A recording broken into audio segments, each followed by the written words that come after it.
So right there, got the boom prayer boring. I don't like that.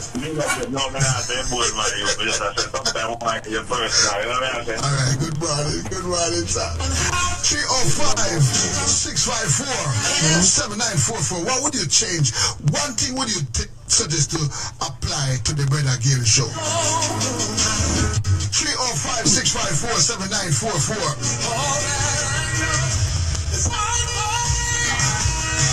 Hey, Sister Firma.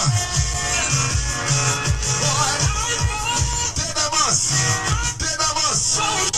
I fall short. Hey, big melody, that's like a deep enough. From the start, you know my art. I need you. So what do you mean? You see that song, yeah? Hold on. Some people when the art that in a Jesus. Hey, good morning, Tyrone. We're about to kick it off soon. Feel live for Jesus. And some people who just love them Jesus, but they don't reach that Jesus yet, you know. That's something for them people in Rasta. Hello, good morning. Good morning, how are you? I am wonderful, how are you? I am doing wonderful. Just going to say good morning. I just sound so happy. I don't know. You sound happy, girl. How we asleep last night? I found your man in the back room. You mean right now? Good morning. Hey, Obi, when are we putting up your antenna, Obi? When are we putting up your I antenna? would love for you to continue with, you know, when you don't say 5 things or 3 things that, Right, what time are you trying to do this? and you'll give one, and then you get distracted. I want you to continue with them because listening ears like myself, especially when you already wake me up and grab my attention for you to continue with it. Wow. Oh, yeah. Wow. Hey, Mama. Because trust me, I wake up in the morning, once I turn the radio on, I can't go back to sleep. Bring the kid to work day. Yeah. Got my little one here. It's so like I'm talking to my wife though. Oh. You know, if you ask her, she'll probably she tell us, say, this man wake me up every morning 4:30. You're just gonna And come she in. have to go to work. And you know, I get off work late. Nights, when I work nights, I get off late. So I go to bed after 4. But you mean, And then I'm up. when I wake up, alright, I program my body to start wake up 4 o'clock a morning time. Sit in my room, lie in my bed, talk to Jesus a little bit. So I always encourage her, I say, when we wake up and talk to Jesus, it's good for you to get up that time too. She said, but I have to leave here at 7. That's your time. It's not hers. So what's And then, in terms of the 11? you know what she said to me? When we couldn't believe? She said, do you know there's a button on the TV and it's called night? Night. We never know some button by TV have that on it.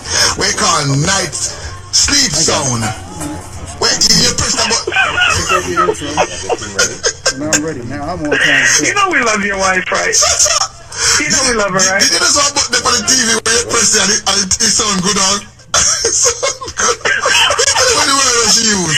Take out one of the gently when it sound. It tell you, say, if you press that button, it's called the volume. Go down to. I miss my girl. And she press the button and I said, me can't hear the TV. I say, Oh, we love your wife, she so. want me to have a But different. please continue with your topics. Because you have people that want to know, and sometimes we ask, and you say, oh, I'll do it tomorrow. But right then when you grab our attention, like you say, I think it was the other day, the 2 things that's used in the church more than anything else. Yeah. And you said prophet, and then you didn't go to the other ones. I'm gonna shut this down. All right, y'all. We about to kick it off.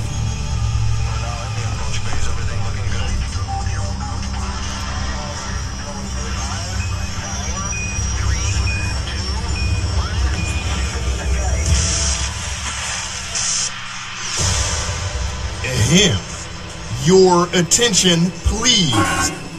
This is no ordinary show. Covering news and information for Essex County, New Jersey, and beyond. This is the Eric Dawson Radio Show. Broadcasting from 94.3 Splash Radio. Now, here's your host, giving it to you like only he can. It's Eric Dawson. Hey, this is Eric Dawson, and this is the Eric Dawson Radio Show, 94.3 FM. Caller number 973-457-8000. Again, it's 973-457-8000. If you're listening through your mobile device, it's 213-493-0287. 213-493-0287. Yeah, I'm hearing something through some music through my headset. You're hearing music through your headset. We're going Facebook. We're Facebook Live right now. Thank you guys again for listening. What I'll do is I ask you right now to share the link.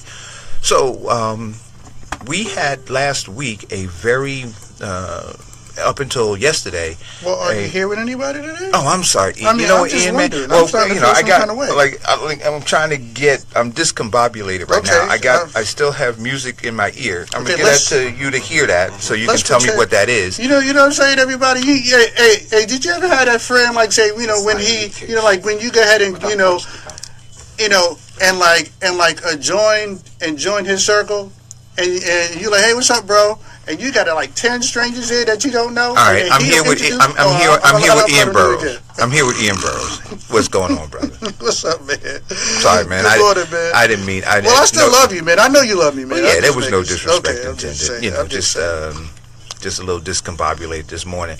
But yesterday, man, a lot of stuff happened. Still happening on a local level in terms of politics. We're going to talk about that. That was a 7-day event. It was a 7-day event, man, but it was important. It was important, and you know, and some of the importance we unpacked yesterday. Yeah. But then headlines are coming out today that are, you know, talking about some additional things, which you know, I'd like to get into, and then there's some stuff that you know, you want to talk about. There's some, right, on the national level. On the national level, right. And then there's some things on the state level that we're gonna, you know, try to up the volume, please. He said, "Up the volume, please."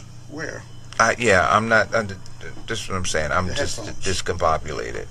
So we may be here where we're trying to up the volume on the thing. So, Brother Ham, good morning. Thanks all right. for joining. So, where do you want to start? Well, let's kick off with some of the things you presented. Let's just get the local out the way, then we can go national. Because I think once we go national, that's going to be a. You know, we're not going to be able to get off that subject, and we want to touch on what you want to touch on. So here it is on the local level. Okay. A couple things. One, there are 139,000 plus registered voters in the city of Newark. 139,000 registered voters in the city of Newark, and out of the 139,000, they have now seemed to have crowned the guy in the North Ward, Aníbal Ramos, as the new kingmaker in the city of Newark. I don't see how that could be the case. Well, because see, so here is the implication. Remember yesterday we got a phone call. I believe it was from Farrakhan. And he asked what the implications were. He said, you know, you guys are speaking to up here. You need to speak more down here to the people so they understand exactly how this impacts you. So here's exactly how it impacts you guys. So because folks don't come out and vote, they now look on the inside. So we were talking inside baseball to you yesterday. Right. And the inside baseball is this. And you just read the headlines, the local headlines. Aníbal Ramos, the new kingmaker in Newark. Why? Because he was able to come and say, you know, I'm going to save the mayor's ass. I'm going to save the ed reformers' asses. I'm going to deliver 3,000 votes out of my ward. And because I do that, now I am the determiner, right? I'm the decider in terms of who should and shouldn't run for office in the city of Newark. Right, now, how is that? Well, look, I mean, I don't understand how he's crowned anything. First of all, when you have 139 registered voters, no, 139,000 registered voters. Let me clarify that. 139,000 registered Newark voters, and you come up with 3,000 allegedly on your own, which is really not the case, because if we're talking about specifically the North Ward, one, there was a North Ward resident who was a candidate. who had their own support system and whatnot, because the people in Northwood wanted to come out to support their local candidate, their neighbor.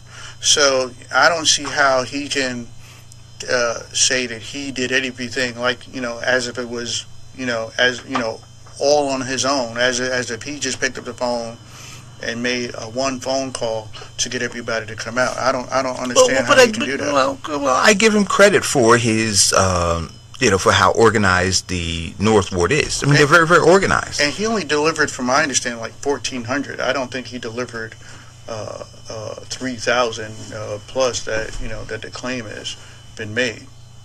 I think he only delivered himself 1,400 from the North Ward, if anything. I don't know how where the 3,000 came from. And I'm trying to find a breakdown what took place and the numbers that came out, particularly from those particular areas. Mm-hmm. And sorry, I'm trying to use the dumb phone, as we say. Well, so go ahead. Right. So, but the idea is, whether we're talking fact or fiction, okay, he is now listed as the kingmaker, according to the headline. According to the headlines. And I would just say this: we have seen headlines that were incorrect once or twice in our lifetime. So, I need proof of that. I need proof that he is the kingmaker. What do you mean you need proof? I don't understand that. What proof do you need? I need something to support the headline. He delivered. He delivered these candidates. The North Ward delivered those candidates. What more proof do you need? They delivered the candidates. The candidate from the North Ward? They delivered all of the candidates. Reggie Bledsoe would not have won had it not been for Aníbal Ramos. What more proof do you need? All right. So, well, go ahead. What's the other topics we're going to? No. I mean, this is a huge. I don't want to just brush over this. This is huge. Right, because now we're talking about another candidate who just announced today. Well, now he's a candidate, I guess, because he's doing fundraisers. The current board member, Marquise Lewis. Right, so I said to you guys yesterday on the radio show that the election for next year begins today, meaning yesterday. Marquise Lewis heard that. He has a flyer out, and he's having a fundraiser. Wow. Yeah. So all of this is really going on. I mean, so this is why I thought it was important to have the whole education week, because this stuff is, we could talk about national politics, we could talk about state politics, but all politics are local, right? So whatever's going on a national level, whatever's going on a state level, there's work that's being done on a local level that's being done around you and over you, and if you don't get involved, then you will be run over. Right. Now, the total votes that Bledsoe received, do you recall it was 3,000 something votes that he received? Yeah, they all got in the 3,000s. Josie was the highest vote getter, the North Ward candidate. But all right, now, from what I remember from yesterday, and I'm trying to find the link I had from yesterday, is that, for example, Bledsoe, yes, he received 3,000 plus, but 2,000 of which was from everywhere other than the North Ward.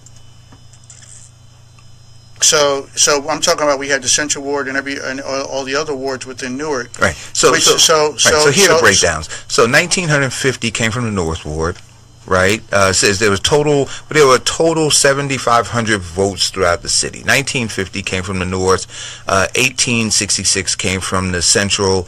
1,298 came from the West. 1,639 came from the South. 652 came from the East Ward. So there were more that came from the Central, but he's the kingmaker. Understand politics, to understand inside baseball, which is what we were trying to explain on yesterday's show. So the inside baseball, you take away when you look at the differential, the plurality that had to come out of the North Ward in order to gain this victory. That's where it came from. It came from the North Ward. But all right, I'm just going. At least that's perception. I'm just going by the perception. Perception and reality is sometimes different. Right, but you just can't look at the at those raw numbers. You have to, again. I mean, I keep using the term inside baseball. Right. But it's important to understand it. Well, and we also mentioned the other day, men lie, women lie, but numbers don't lie. And I'm just going by what you said. Now, what you said is that North Ward had 1,700 something, and Central Ward had 18 plus.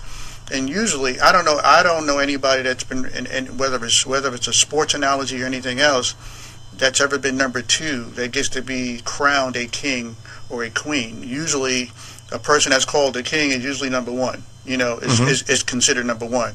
And based off of the numbers that you gave me, if anything, North Ward came in number 2 by comparison to the Central Ward.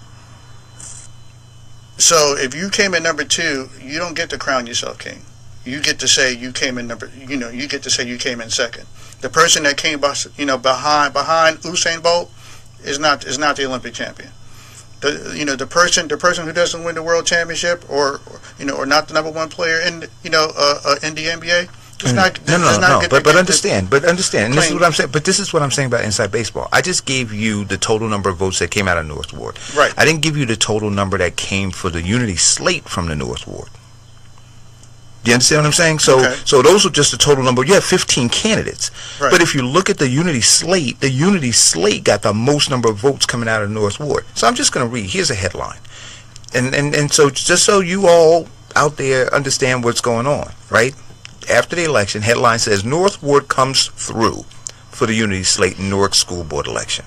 I'm just going to read the first paragraph. The North Ward came through big for the victorious unity slate in the Newark school board election. Right on Tuesday, delivering the majority of votes for the winning candidates. Okay.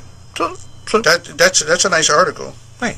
So now, right, so delivered it says, in the North Ward, Josephine Garcia, the highest vote getter, and we're going to talk about that in a minute too, the highest vote getter in the race, garnered 1,466 votes, or 41% of her total. Bledsoe earned 1229, or 33% of his total vote count, and Johnson scored 10,078 votes, or nearly 40% of her vote tally. So those all came out of North Ward. Those are all North Ward votes. So this is from Tap Into Newark. Tap Into Newark. Okay, and and so now it goes further to say, and so this is where we talk about leadership. It goes further to proclaim that because of this, if we're really looking at that election as being a precursor to the 2018 race, that Aníbal Ramos is going to be the decider in terms of who becomes mayor. Well, this is where I disagree, because one, the lack of participation in this election was a very low period, and that's something that we highlighted as well in the past yesterday. The turnout was low. A lot of people, much like, and unfortunately this is the case, when we're talking about local elections, the further down the poll locally for whatever reason that people perceive, people don't view it as important, whereas people don't come out to support it or vote for it or whatever, and unfortunately people view the Board of Election not as important as a mayoral vote or other votes. So they may choose to stay home. The people that chose to stay home for this Board of Education vote, and I don't know why they chose to stay home, but they should have known the importance of this. But more of them will come out to vote for the mayor, just like even more so, a lot of people who choose not to vote for the mayor choose to come out to vote for the president. So as the titles increase, typically you get more voter turnout for that particular position. So in this very low turnout, the understanding that I have, unless about 40% came out for each candidate from the North Ward, which means 60% came from everywhere else within Newark. And we're talking about a low interest, low voter turnout response. I can't crown you king for assisting in the lowest voter turnout in a long time. I can't crown you king. I mean, did we have more or less votes come out? Wait a minute. Well, then who was the winner? Because there was a winner. Who was the winner? No, I'm just saying. Are you saying nobody won? No, I'm saying we determined yesterday that we had about 2,000 fewer votes or people that came out to vote than the previous election. Right, but he delivered the number of votes that he said he was going to deliver, which is what we talked about yesterday. That he said, these are the number of votes I'm going to deliver, irrespective of the weather, irrespective of the climate, irrespective of anything else. I'm going to deliver my votes, and he did. Yeah, okay, and he delivered 40% of the votes from his ward, and a low turnout, and I give him that. And a low, not only a low turnout. A lot of people didn't know. If we didn't promote it, we promoted it to a lot of people who did not know that the election was even taking place, which is a shame. Okay? Everybody should have known. And I've had a few people, even after we notified them, was like, oh man, I got caught up at work and didn't make it. Bro, I don't get that part. I don't get that part. Did you take a lunch break? Did you get a chance to it's not like the lines were long to get and vote for the board. These excuses why we don't participate, they fall short for me. But he did what he was supposed to do, which is, as a person from that area in Newark in particular, getting his constituents involved and out and informed. He did what he was supposed to do in that regards, and he helped in particular the North Ward resident get the votes that she got, and they came out to do their thing, but he helped, I guess, 40% of the vote. So yeah, congratulations. I don't know, some people want to get pats on their back for doing their job. All right, I'll give you a pat on the back for doing your job. Good job. Thank you for doing your job. You were supposed to do your job. So Stephanie asked the question, how many children attend Newark public schools? Roughly between roughly 38,000 or so, 40,000 kids, Stephanie, attend. So I hope I answered the question. So Maciel says, Eric, I agree with you. She says, I agree with your co-anchor. This election was too small to serve as an accurate barometer of political climate. I disagree. I couldn't disagree more. I've been around. I saw during the Steve Adobato's reign in the North Ward exactly how he did it.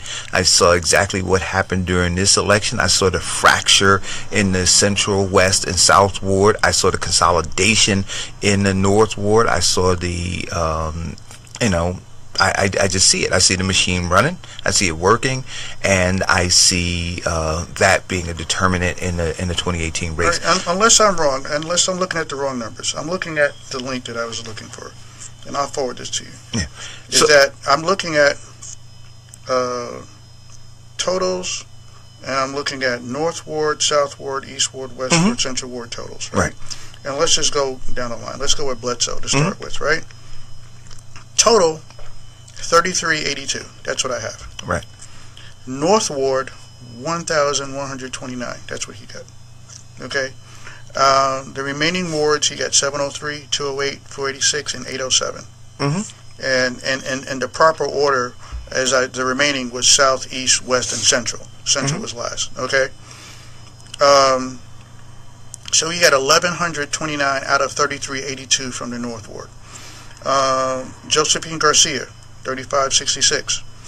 1466 came from the North. She received the remaining 605, 287, 463, 696. She received an additional 2,100 from the remaining wards. And, I don't know. You delivered 1,400. The remaining 2,100 came from remaining wards. My frustration came with the people that I felt were better qualified, that should have won the election, who did not win the election. That's where my frustration comes in. And we ended up with, because of low voter turnout and lack of participation, we ended up with, in my opinion, the lesser thans. And we, the people, we have to do better than not coming out and exercising our right, but also our responsibility in getting out here to do something to make the necessary changes, especially when we're talking about things that are going to directly impact our children. You know, if anybody's a parent out there and who feels that, anybody that's a parent who doesn't feel that their children, that they would not give their life for their children, are, you know, are not fit to be parents. You know, so that being said, you know, usually parents will put their children before themselves. And when this election came out and the people didn't come out to go ahead and vote for their children, you didn't put your children before yourself. You know, and because these numbers are terrible. These are horrible numbers. We can't, as a collective, we should be embarrassed and should not be patting ourselves on the back about the victors or anything else. We shouldn't be patting ourselves on the back about a lot of these things because our numbers were extremely low. Right, but Newark, we did bad. But we know that they do bad. The point is, within the bad climate. Look, this is what I'm gonna say to you: if it's raining, right, and with a thunderstorm or snowstorm, and you and I are playing a football game, we're both playing in the same conditions. If I win, I don't want to hear you complain that the weather was bad, that there were bad conditions. We both played in the same conditions. Right. Everybody played in those same conditions. Yes, they and did. The question is, who came out victorious? So, look, but in the same concept, if you and I playing basketball, and if you win, you can't then claim to be Michael Jordan because I was the opponent. You know, you can't claim to be king. Oh, so you're saying it was me? Oh, so you're saying it was because it was me. It was me.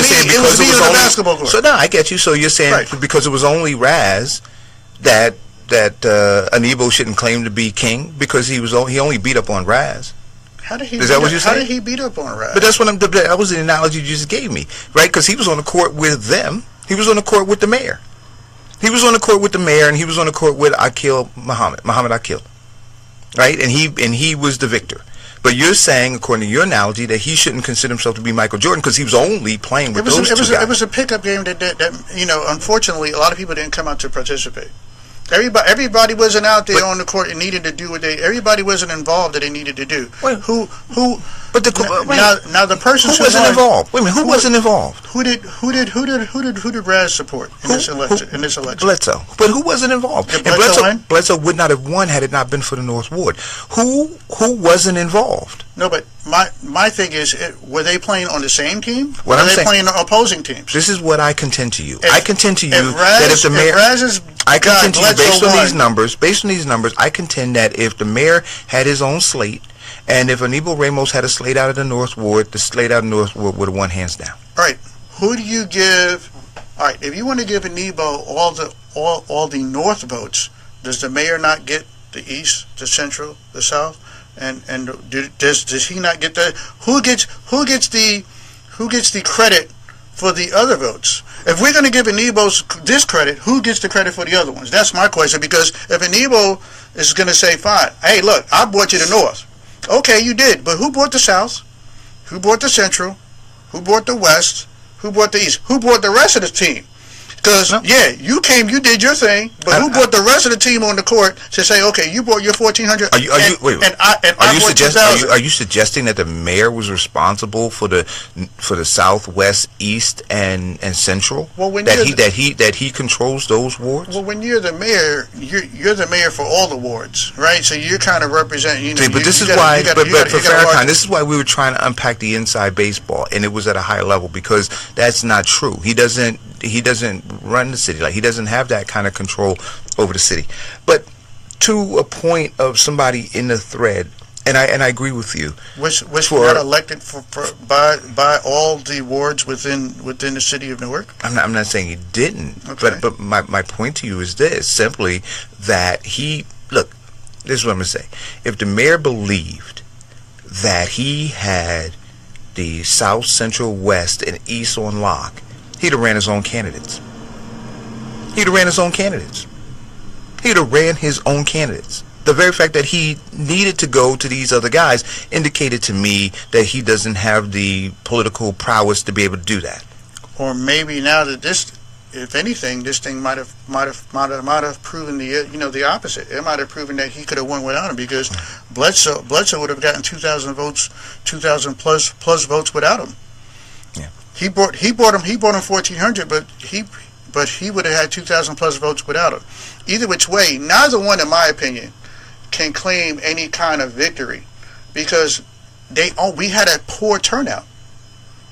If either one is out here boasting, walking around with their chest out, looking like a rooster, I'm gonna be the first one to be like, what are you sitting here claiming? What do you have to boast about? A few people came out. Right, but if you understand, which is what we were talking about yesterday, they weren't trying to get a large turnout. They were trying to maximize their base to turn out. That's what they were trying to do. So if I have a base of 4,000 people, if I have a base of 4,000 people and I get 80% of my base to turn out, and you say, well, but there were 100,000 people, but if I was only trying to get 4,000, I got 80% of those 4,000, I did a great job. So you're saying? I'm saying the numbers that came out. I'm saying that the base that they tried. I'm saying what they tried to turn out from the north. Was that high of a percentage? What they tried to turn out. Well, what I'm saying to you is this: what they tried to turn out, they turned out. You could say that you wanted more to come out, but we talked about that in the shows last week too. We said that they were intentionally not trying to get a large voter turnout. But this is if anything, I'm going to say the voter turnout was as a result of what Raz did, what Anibal did, and also what we did here at this show. Because I think we assisted in some of the voter turnouts ourselves. That's why for me, none of them can take a victory lap. It was a poor turnout, even with our assistance. Wait a minute. It was a poor turnout. So Maceo says the North Ward was 100% engaged. So 100%. Yeah, engaged. How many residents are in the North Ward? Right, but you're missing it. But I think you're missing, because if they're going to make that claim, missing the point, I'm going to challenge it. Ian, but you're missing the point. Okay, help me out. The point is this: there could be 30,000 people in the Central Ward. But if my base out of that 30,000 are only 5,000, that's the base that I know I need to win, and I get 100% of my base to turn out. You could argue the fact that, well, there were 25,000 people that didn't vote. I wasn't trying to get those 25,000. I was trying to get my 5,000, and if I accomplished that, then I won. Right. That's what I'm trying to explain to you. So, you're looking at the populace. I'm not looking at that. I'm looking at the base of voters that each campaign was trying to get immobilized to come out and vote. And I'm saying who was most effective at that. And I don't think that weather had anything to do with it. I don't think anything else had anything to do with it. When you have a fine oiled machine, you're like the postman. You deliver. Doesn't matter what the weather is. Rain, sleet, or snow. Your people are going to come out. And I hear you on that one. And this is my problem with that whole situation. And I think it's horrible. I think it's horrible. I think if that's what's going on in politics, but it is, and that's why that people are only looking for a certain number of people to come out to do certain things, and people are looking to not inform everybody. But that's what we talk. But that's what we were talking. That's a terrible. But that's what we were talking way about. To represent the fact that when elections start, what they do is all of the campaigns go to the county, and they say, "Give me the list of the voters who voted in the last 2 elections." Okay. And by virtue of doing that, they are ignoring the rest of the people. And their entire campaign is about trying to mobilize that group of people to come out and vote. The rest of them, they don't care about. They don't get mailers. They don't get robocalls. They don't get door knocks. They don't get anything. And for all those people and then at the end of that, we all complain that there's, so like you just said, and that's why I'm trying to explain. So you say, well, there was low voter turnout. They're not trying to get the 139,000 people to come out and vote. That's not what they're trying to do. They're trying to get, when they go to the county, they get a CD. Right. I've done it myself. You go, you get a CD, and it has exactly what you asked them for. You go to the clerk's office, you say, look, I'd like to get the people who voted in the school board election, in the last 3 school board elections. They'll give you that data. Now, on that disc, you won't have anybody who voted in only one school board election. You won't have registered voters who haven't voted in any school board elections. You'll have exactly what you asked for, which is a CD of voters who voted in the last 3 school board elections. Now, I would devise a campaign around messaging to those people.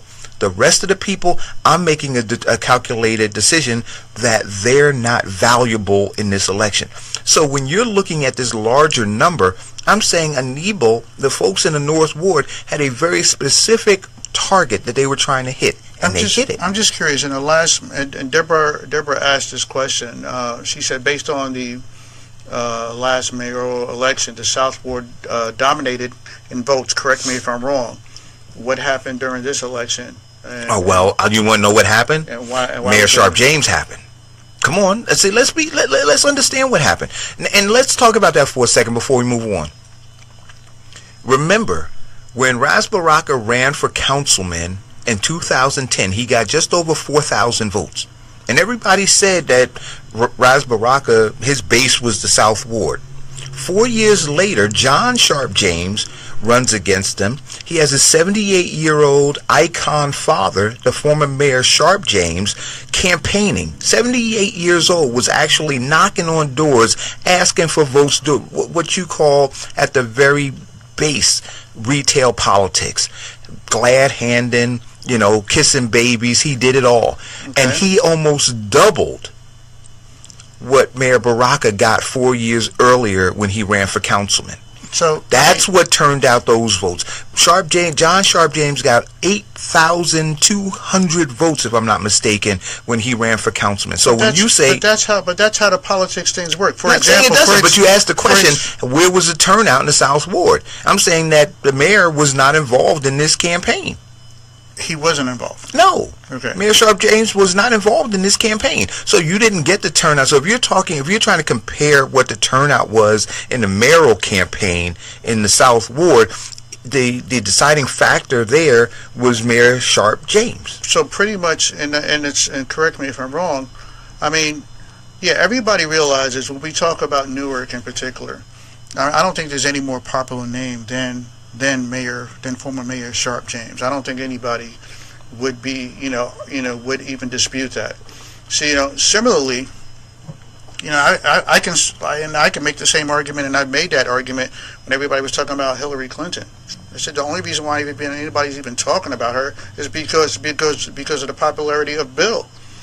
And for example, the areas when Bill campaigned in New York, the one town upstate, the one county that Bill went in was the only county that she won in New York.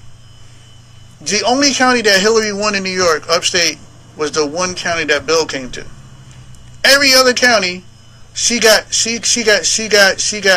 blown out by a Bernie Sanders. So that says a lot too in regards to that. So yeah, unfortunately, our politics is now a popularity contest. Well, it's always been. And the popularity contest is always going to go to the icon. If Mayor Sharp James comes out and supports anybody or asks people to come out, people are more likely going to come out because they're looking at an icon. But there would be some people who would argue against the fact that it was just popularity for Mayor James. There are a lot of people who felt good about his administration. A lot of people who were able to send their children to college because he provided opportunities in the community for them to be able to work on businesses and those kinds of things. So I'd love to have him on the show, and he can talk about it himself, whether, it was just a matter of him being, a celebrity that got his son 8,200 votes during the 2014 mayor race, or whether or not it was a remembrance of what Sharp James had done for them. So it'd be interesting. I mean, Mayor Sharp James did what any parent would and should do. Any responsible parent would and should do is assist their child and being successful. But you could assist your child and then they still not be successful, right? So No, but he in this case. Yeah, he assisted his son to be successful in his endeavors. So I hope I answered Deborah Mapson's question. And tell Deb I said what's going on. She reached out to me. She can hear us. And so Deborah, I think you asked me to give you a call. I'm gonna try to give you a call after the show is over, and we can talk about a couple of things. The next thing that I'd like to talk about, local, and then we can get into the other stuff. Okay. Is and I'm gonna do this every day, and I'm gonna do it because I think it's important. I think that we need to have integrity, we need to have honesty, and we need to have transparency. Okay, in and our I'm government, with you on that one, 100%. right? And so I'm going to ask once again that newly elected board member-elect Reggie Bledsoe, I'm going to ask again that he resign, that he step down, that he recuse himself from that position. And I'm going to also ask that the current board members and those who ran on his team, that they stand with the people and they stand with integrity, truth, honesty, and transparency. And the reason why you want him to step down? And the reason I want him to step down is Reggie Bledsoe continues to lie and tell people that he has a degree that he doesn't have from Montclair State University. Wow. Now, Reggie Bledsoe indicated that online. He indicated that he was going to post his degree after the election. Well, we're 2 days after the election. We still haven't seen it. If he had it, I think he would have posted it the day of. So still no degree. Still no degree. Okay. And I don't believe I know he doesn't have one. For me, that's a problem. It doesn't matter to me now. Just for clarity, I don't care if he has one or not, because the degree doesn't always is not a summation of of one's level of intelligence or and or ability. But saying that you have something that you don't have is a problem for me. He ran a fraudulent campaign. Right. That's what he did. He ran a fraudulent campaign.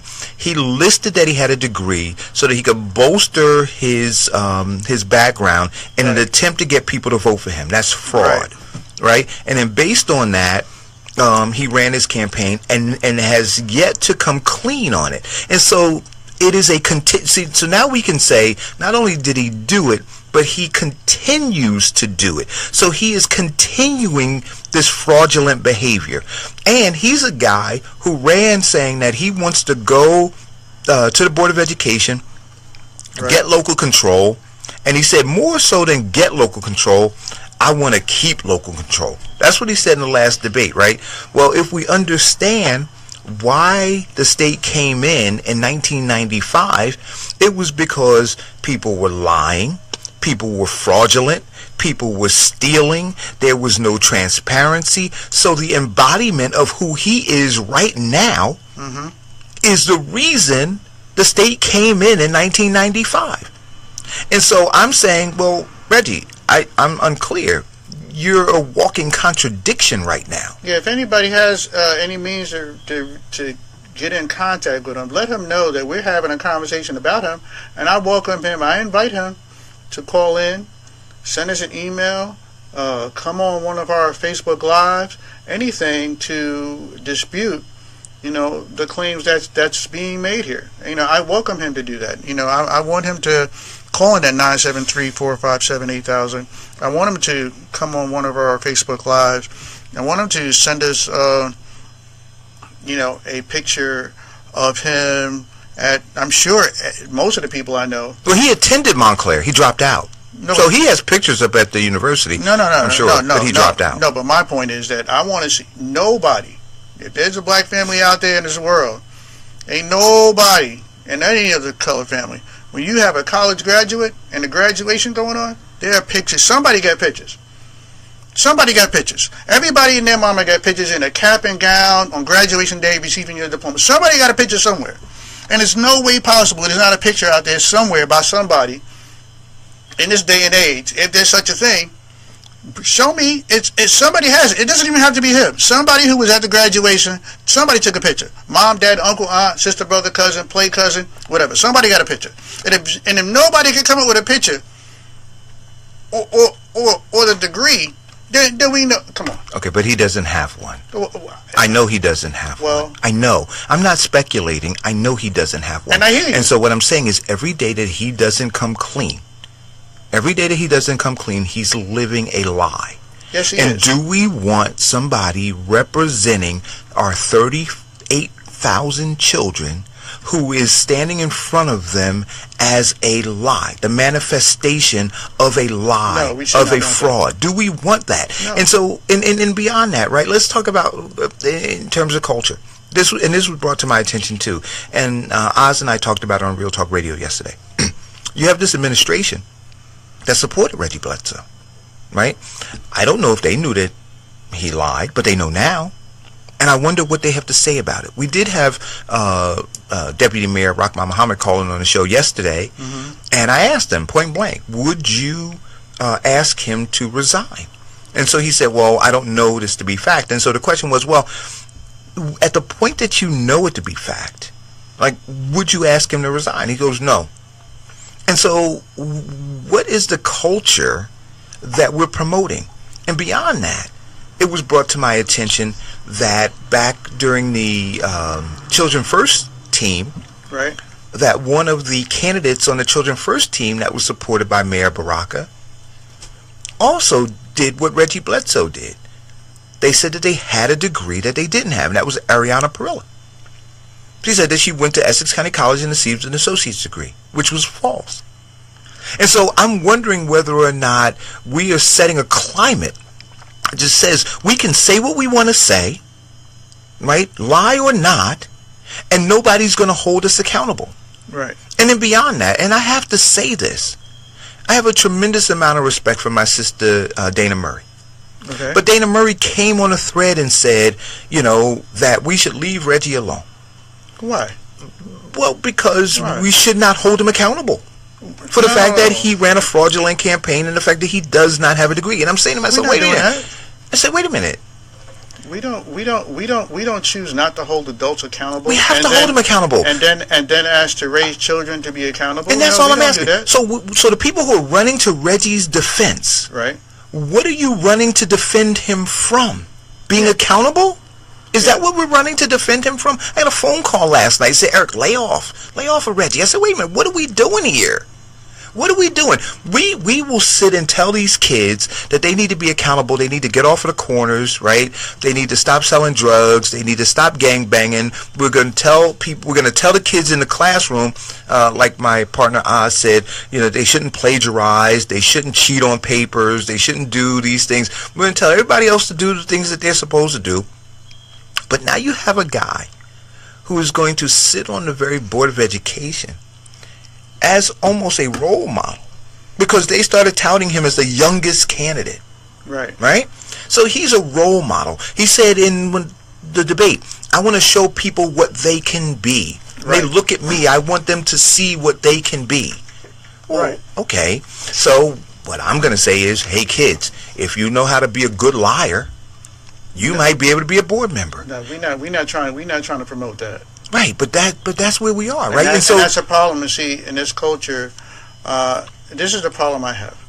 We want to indict our children as adults and treat them as such, and tell them they have to be responsible. Where and I see this happening as a growing trend, especially in the criminal management business, right? That we are, starting to. You manage criminals? You know what I'm saying, and well, people who listen may not know. When I say the criminal management system, I don't because that's what I refer the criminal justice system as, right? So in the criminal justice system, they're doing a whole lot of treating children as adults, but yet, we want to sit here and not have an adult be treated like an adult, and I'm not going to go for that. If you're an adult, you're going to be held accountable as an adult, point blank period. That's the end of the conversation on that one. So, and if an adult has a problem with that, then I don't know. We need to question your adult status. So Carmen says to me, well, to answer David Tucker's question, no, it's not a salary position to be on the Newark Board of Education. And Carmen, and just because it's not a salary position doesn't mean it doesn't have responsibilities. And because it has responsibilities, and it also has people that they have that not only are they responsible for, but people that they need to be held accountable for too as well. And they need to be held accountable to all the people in the city of Newark, especially our children. And to answer Carmen's question, what are the next steps? Well, I mentioned yesterday that you cannot recall a board member. The only thing that you can do now is pressure those who are in support of Reggie Bledsoe. Pressure the elected officials who supported Reggie Bledsoe. Pressure the special interest groups, the ed reformers, PC2E in particular. So here's another thing, right? So I would say call Muhammad Akil. He is the executive director of PC2E, whose money backed Reggie Bledsoe. And go look at, before you do that, go to PC2E's website and look at what it says. It says engaging and empowering all parents. Right? So call him and say, hey, listen, I need you to engage with me. I need you to help empower me. Because I don't want my child attending a school having to look at this person as a leader in the community who has clearly been a fraud. And then see what, Executive Muhammad Akil has to say. But that's what I would say do. If you can't apply that pressure, and here's the reality. I'm going to continue to talk about it because I'm going to try to apply pressure from the microphone. Well, I want to try to clear up a lot of the other local stuff, because next hour I really want to try to hit on the national thing. So what's the other local thing? Because Bledsoe's beating a dead horse right now. Unfortunately, well, he's in. But I don't know. See, and And I don't. But I don't know. In my opinion, he was not one of the better candidates. He wasn't one of the better candidates. But I don't know that is beating a dead horse, because I'm now looking at Marquise Lewis, who feels emboldened. Right. So Marquise Lewis has announced his candidacy for 2018. Is holding fundraisers now. Platinum packages for the fundraiser, $300. And so again, David Tucker Sr. is not a paid position, and so why would you have a candidate running for the Board of Education holding fundraisers at $300 a ticket? What the hell is going on in Newark? And that's why I'm saying it's a culture. So I don't want you. It's not Reggie Bledsoe is a symptom. It's a symptom, right, of the problem. Right, but you got to keep talking about it so that you understand. So you had Ariana, you had Reggie, you've got, I had hoped to get a letter, I haven't gotten it yet, to talk about some of the other culture. You had the illegalities, the polling sites, all of this stuff that's going on. The money stuff, the state having to take over before, and now local control coming. I just see all of these people looming around 2 Cedar Street, kind of, wringing their hands, waiting to get a shot at that $1 billion budget, man. That's what I see. And so it's important to bring all of that to light. So that's why I wanted to do that. Okay, good. The other local thing that I wanted to talk about. You sent me an email about another local thing, about a court case. Oh, dude. And see, you know what? Once again, I think I'm 3 for 3 on our show.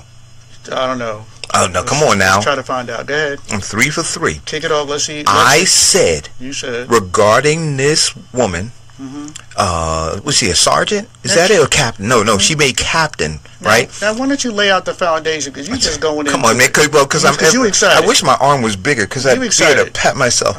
Right? So the captain from Irvington, the young lady who was accused of let me lay out the foundation. I'm gonna let you lay it out, because I'm not being fair. Ladies and gentlemen, we're talking about there was a case with Councilman John James Jr. And a captain in Irvington Police Department, someone he dated for a period of time. She was in love with him. The state picked up the case and chose to prosecute her on a few charges and she was acquitted of those charges. Right. However, she's still being sought after for, I believe, disorderly persons, leaving the scene of an accident, and some other charges are still looming. But the main charge,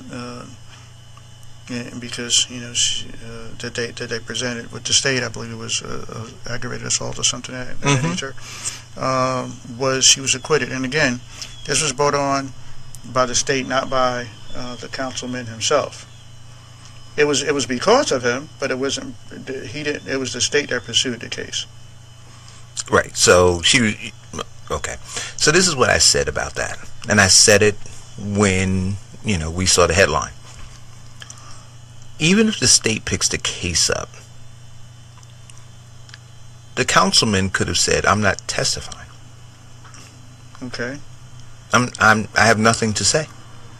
But right, I have nothing to say. Listen, they dated. Okay. She was devastated at the end of it. Okay. I'm trying to get why that's a defense. No. Well, it's not a defense. She acted in poor behavior, and I'm not saying that she shouldn't be held accountable for her poor behavior. The question that I asked was, what should be the measurement of that? Okay. Well, and so, do I think that he should have played any role, even if the state picked it up? Should he have played any role in the pursuit of trying to end her career? Well, all right. I'm going to say I'm not sure if you're going to win this argument. And take her pension. See, well, she won the argument. It's my opinion. Well, that's all we're giving here. It's my opinion that had she not been a police officer, she would have been found guilty. I will just say that. I'm not going to make any other claims other than making that statement. But this is my point, and or counter argument to you saying he shouldn't have done this, that, and the other. We don't know what a person with a weapon, going through a high level emotional state. What are we back to the weapon? Because she has one, and she had one that night with her. But the former mayor, and we went through this. The former mayor invited her in the house, and he invited her in. And I saw Mary when I went to vote. Mary James, Mrs. James. I call her Mary. Right, but mommy didn't want him in the house. No, her in the house. Okay, so and because of that, that's not what happened. But my thing is that. But the mayor didn't feel that he needed to take cover. Well, let's remember the national case that we had not too long ago. The sad case where the gentleman recorded himself in this certain distressed mental thing. He blamed the girlfriend. He went out there to randomly shoot somebody else in his state of whatever you want to call it, depression, all that other stuff. He called himself getting back at her, and he had the guy say her name and all that other craziness that he did. You never know. You can't assume that a person that's in that particular state, while they're in that high state, is going to what they're going to do. And for you to say, you know what, she's chasing me in her car. She's hitting vehicles with her car. And I know she has a gun because I know she's a police officer because I date her. And I'm going to choose to run, and I'm trying to get away. First of all, regardless of the situation, a person has a right to say no in the relationship, right? And whether it's the male or female, if you no longer want to be in a relationship, you have the right to say no. If you want to walk away from it, you should have the right to walk away from it without fear of having a funeral director and your family having to approach a funeral director. You should or end up in the hospital. You should be able to do that without those concerns. And it's time to go. When you have to get to that point where somebody has to file a restraining order against you, and you're chasing them all from whatever one side of town to another side of town and bashing against cars, the relationship is over. Right. There's nothing to talk about no more. We're not going out on another date after that. I guarantee that the relationship is over. So I don't know. Right. So listen, we're getting ready to approach the 11 o'clock hour. I want to ask you a quick question. Last 30 seconds of this hour. Do you think it's offensive to call people who are millennials? I don't think it's offensive to call millennials. Dude, I got attacked on Facebook. For referring to young I posted something born after 1985 millennials. Yeah, I posted something on Facebook, and I encourage millennials to get involved. I said, if there are any millennials out there who feel left out of the political process and want mentorship, please reach out to me. I recognize how important or how imperative it is for you to assume your place in this vital discussion, and I want to help you. Right. And folks came on, man, like, why are you calling them millennials? Why are you talking to them like that? They're just people. I said, whoa, I didn't know it was that serious. Right. Hello, caller. You might have to wait until the next hour, because we're about to go into our 11 o'clock break. Oh, we didn't. It didn't go to commercial. So let's just take it, and then we'll just roll through it. Yeah, caller. Hello, caller. This is Grandmaster Farrakhan Sawab, brothers. How y'all doing again? Oh, well, yeah, he was one of the guys who attacked me, man. I didn't attack you, bro. Yeah, I did not attack you. He did. I woke up this morning, it was like a body shot. It's horrible, man. You know what we're going to do, Farrakhan? You know what? Every time you call in and you call yourself Grandmaster, I'm going to make a chess move, right? And you make yours. And every time you call in, we're going to keep making these chess moves. And once you lose... Until I mate you? That's not going to happen. That's not going to happen. So what did you find? What did you find off-putting? If that would be a good way to describe it. Well, do you remember when you were Generation X? Okay. It's not unnecessary to tag certain people, and when you do that, it pushes them away. You're not talking, like you made the point of saying in response that when you speak to millennials at these political events, they have no problem with it. But those are not the people you're trying to reach out to. You're trying to bring in a new pool of people that are on the outside. And one of the reasons they're on the outside is because people have tagged them and held them as they are something different than just regular people. Are they on the outside from because everybody else is doing, or because of their own desire to be an outsider? No, and okay, well, perfect example. You said in this election, 2,000 less people voted because they felt like it doesn't matter. They're on the outside. It's not working for them anyway. So they stay on the out. If you want to bring people in, first thing you do is respect them as an individual. Always. When you start putting people into groups, okay, you start to almost aristocratically say, this is who I'll deal with, this is who I won't. Okay, so what I'll say to you is this. When we look at the electoral process, we have the LGBTQ community, we have Black Lives Matter, we have the women's movement, we have the gun people, all of these people are part of groups, right? When we looked at how Bernie Sanders moved, it was a millennial movement, right? And so I would say that people want to be, how can I say it? We like to. And Bernie Sanders did not in terms of right, but in terms of Bernie Sanders, but understand this. I don't want to. You're right. That's a sidebar. We travel in tribes. We're social people. So when you say treat people like individuals, people want to be part of a group. They don't want to be individualized. They want to be. They want to belong to a group. Now, what I'll do is what I will do. So listen, you can disagree. You can respectfully disagree, but I will post several links that speak truth to what it is that I'm saying about how people want to be identified. And so when you have that,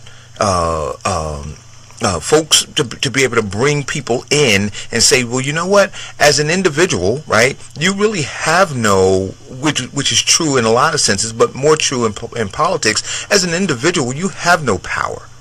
Your single vote, I mean, do we understand that, right? But that's been your motto, though. Your motto has been use your individual vote. No, that has not been my no. If we go back on these shows, we will see that your entire point is you have to vote. No, what I'm you keep saying as individuals you have to get out there and do something. Now I'm gonna tell you exactly what I said, and I'm apologize if I misstated it or you misunderstood it. What I said was you have to organize, mobilize, and vote. Organize, mobilize, and vote. I said that people need to find find people who share similar interests to them and form your own interest group around that. Not as an individual. What I also said was this, Farrakhan, that your vote, unless you are organized and mobilized, is co-opted by another organization. So when you go out, here's an example, perfect example, right? You've got gubernatorial candidate Phil Murphy, right? So you've got all these political bosses that he's now got signed on, right? The Bergen County executive, the county executive here in Essex County, Morris County, all of those. They have all signed on and said, we're behind you. And they've also said to him, we can guarantee you 10,000 votes. We can guarantee you 5,000 votes. Do you think that those people actually went to those folks and asked them for their vote? No, they didn't. So the individual in Bergen County who goes and votes and is not part of an organization, that county executive is going to count that vote as one of the votes that he delivered to Phil Murphy. And then that county executive, because he'll be able to say, yep, see, you got 10,000 votes from Bergen County. And if Farrakhan lived in Bergen County and you weren't a part of that machine and that movement, your vote was co-opted by that county executive. And so when you wonder, well, why isn't Farrakhan sitting at the table? Why isn't Farrakhan getting anything? Well, it's because you didn't organize and mobilize, right? Or at least take and leverage your vote and say, you know what? I understand the system. I understand that this county executive is going to try to take my vote, add it to his pool of votes to be able to get something from the table when he goes to Phil Murphy. And so before I vote, I'm going to go talk to that county executive. Now, I want to be a part of this. And you know what? I'm going to bring 20 people with me. And now for my 20 people, I'm going to leverage it to get something. If you don't do that, your single vote doesn't mean anything to you. Not a thing. And that is just the truth. And I've always said that. And with that, I can't disagree with you. You're absolutely right. But again, when you're talking to people, you can't put them in a group. Let them put themselves in a group. But you have to educate them, right? So for instance, the millennials, right? If I go and get a 20-year-old off the street and say, hey, listen, you need to do this as an individual, he or she is going to be frustrated in the political process. If, however, I say, hey, listen, as a millennial group, right? If I can take you guys and mentor you and present you, again, look at the guy over in the North Ward, 3,000 votes. You don't think that you and I and maybe 10 other guys, Farrakhan, could go and find 200 millennials? More than that? No, seriously. Was it 2 years ago? 2 years ago, when those youngsters marched out of school in Newark, the report said it was a couple thousand of them, right? That protested Cammie Anderson, that marched and flooded the streets. Where are they? If you could assemble those kids now, they're all voting age, right? If you could assemble all of them, you would be a kingmaker. Absolutely. Right. And so all I'm saying is that they all need to put a jersey on, because the jersey that they put on, if it says millennial, then now they have millennial causes and millennial needs. Right? So when they go to the table, they say, well, what do you want? Well, we want things that are in the interest of us. Right? Not necessarily in the interest of senior citizens or in the interest of the gay and lesbian community. Not that those things are not important, but those people have people who are lobbying for their own interests. Who's lobbying for the millennial? So I'm saying put the jersey on. Say who you are so that you can attract more people to your causes. So I think you need to brand them. That's what I'm saying. I mean, I'm not trying to assign a negative label to it. But I still just say to those people you're saying it about, there are going to be two groups, right? There's going to be the side that's already involved and the side that's not. And the side that's not involved, one of the reasons is going to be because they feel as though you're boxing them in. So that's what I'm saying to you. When you're not trying to get the guy that's already at the political convention. You're trying to get the guy that's never gone. And how you get to him is to understand his mindset. And his mindset is, don't put me in a box. That's why I'm not already there. I'm not sure. I know it's a hard thing. It's a hard thing. But you got to understand that when you put a person in a box that they haven't chosen to put themselves in, now you're actually pushing them away. All right, so that's just fact. When somebody says that they're trying to do something to try to get the black vote, how do you take that? I take offense to it. Right? Because I'm like, trying to get the black vote. I'm not the black vote. I'm Farrakhan. I'm voting for what's right. And it doesn't matter if it's black, white, green, or purple. When I say that's a right thing to do, it's right for a black man, it's right for a white man, it's right for a Chinese man. Right. No, and so but I take that as a targeted offense. are there not some issues that we feel more directly affected by, or other things like that? Of course you would say like police brutality or the Black Lives Matter movement and so forth, but guess what? The majority of black people, whether they were agreeing with the Black Lives Matter movement, they weren't part of it. Okay. They weren't doing anything for it, and the reason they weren't, don't box me in. I'm greater than that. That's what they're saying. And that's the historical thing that people have been missing. You know, people are missing that we're just, like I said, I remember being called the Generation X, you know, and I didn't want that. That tag didn't apply to me, and I didn't see myself as that. Right? And most of the people I knew didn't see themselves as that. Mine is working. That doesn't have a short. So this has a short. But I'm not having that's it. I know you guys got to go to break. Listening. Okay. Woo. All right. Thank you. Okay. All right. Take care. All right. Bye. So, So Deborah, you couldn't hear the caller?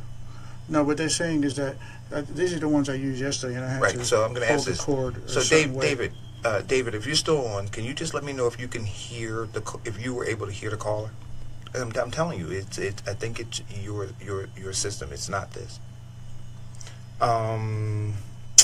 So, moving on. Okay. You have some topics you want to talk about. Right. So are you done with all your local? So we can get into I'm done with local. All right. Well, on the national level, I wanted to talk about a few things. I mean, a lot of people are unaware of things like with Julian Assange. They don't know anything about WikiLeaks, Julian Assange, and the fact that...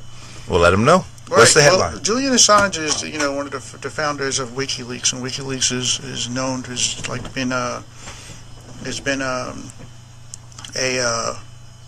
what they refer to them as they pretty much they are trying to let people know that what's going on in our governments, the real things that's going on, and what's really being said, et cetera, so on, and whether or not if they're if our rights are being infringed upon, et cetera, so on. What is that name called? The whistleblowers. Yeah. Mm-hmm. So because of that, for the past 5 years, Julian Assange has been forced to to seek asylum in the Ecuadorian embassy in London. He essentially has been on house arrest, if you will, at the Ecuadorian embassy in London for the past 5 years, because he's afraid of being arrested by the Swedish government on behalf of our government and other governments that he, in his website, leaked information about, and important information to us. And one of those people was Snowden, who also took refuge in another country, I believe in Russia. Mm-hmm. And people don't realize what the fact that our government has been spying on us, and those things, and those things have been presented. Chelsea Manning, she leaked a whole bunch of classified documents, and she's been in prison. She was sentenced for 35 years, and luckily for her, President Obama commuted her sentence, and she's actually going to be due to release in May 17th, along with Oscar Lopez Rivera, who's a Puerto Rican independent activist. They're both scheduled to be released May 17th this year. So that's what's going to happen. Unfortunately, for those people who are aware, a Native American activist, Leonard. So wait a minute. Back to the Snowden thing. What are your thoughts about it? I think he's a hero, along with Chelsea, along with. But do you believe that he poses national security issues? No, I don't. You know, first of all, my issue is with that whole national security thing is that I have a problem with our government. How you doing, Winifred? Our government calling things national security when they can call anything that they want to be. Okay, wait a minute. Stop for a second. So wait a minute. They hacked into computers or databases to get information. Now, what was that information? Well, I mean, it doesn't matter what the information was. Sure they hacked it. Why does it matter? Because it's okay. If you have a secure database that's holding secrets that you're infringing. So you're infringing on the rights of people or doing harm to people, and somebody hacks into that to get the evidence to prove that. Like say they could only know. We know you're doing this. Well, show me the evidence. You don't have no evidence. Well, then if somebody goes and does something, quote unquote, illegal to get the evidence, hacking into it to present the evidence or to expose the illegal activity in a lot of people's eyes of what you're doing, is that person wrong? You know, my thing is, if you know, why should we have to go to those extremes to get the truth? I have a problem. We just spoke about the local elections and everything else, talking about but it's hacking, transparency. But hacking has to break. No. Right. So transparency. But I'm not disagreeing that the government needs to be more transparent. Okay. The question that I'm asking is this: is it okay for somebody to break the law in order to try to get the government to be more transparent? Because we understand he's breaking the law. Right? We understand that. So are we applauding that he's breaking the law? That's where I'm getting to with this. I'm applauding that he decided to break the law to expose the necessary truth. And again, we had this conversation on many other subjects. Sometimes every law isn't right. Being able to make certain claims and do certain things just because it's legal doesn't make it right. And unfortunately, he had to go to those extremes to making it right. Now, what did he do? That was other than breaking in that was wrong. But what did he expose not right? I mean, and the other thing was, like these other people with Chelsea Manning and the others, when they expose our government for doing certain things like spying on their own citizens and things of that nature, and expose our government to illegally wiretapping our citizens and things of that nature, when we expose our government for doing those things, why should we now have to seek asylum? Why should we be arrested for exposing our government for doing something that's wrong? Because we have the right to privacy, and that's one of the things that's being infringed. I mean, there's a movie about to come out with Tom Hanks, that looks like it references to this data collecting company that has everything on everybody. And the one question, at least in the previews, that's being asked is, where is all that information going to, and what is it being used for? I mean, that's an important question to be asked. Yeah. All right. Let's take the caller. Good morning, caller. Good morning, caller. Good morning. How are you? Good. Doing well. State your name. Eric. It's Dave Tucker. How are you? Hey, Dave. How are you? So we're talking about this Julian Assange thing. What's your thought about it? Well, my thought about Assange is that really all he did with WikiLeaks was go into people's emails. No question that the hacking is illegal and it's wrong, but if you start talking about Assange and Snowden, you're talking about two different things. Snowden gave away secrets of this country that put lives of our servicemen at risk. And that, to me, is a much bigger problem than what Assange did as far as the Hillary Clinton campaign is concerned. Snowden is a far bigger criminal than Assange is, no question about it. Okay. Are you familiar with Chelsea Manning and others like that as well? No, it's illegal, to go hacking into things. What Assange and Snowden are the kings of this. That's the bottom line. And anybody that's a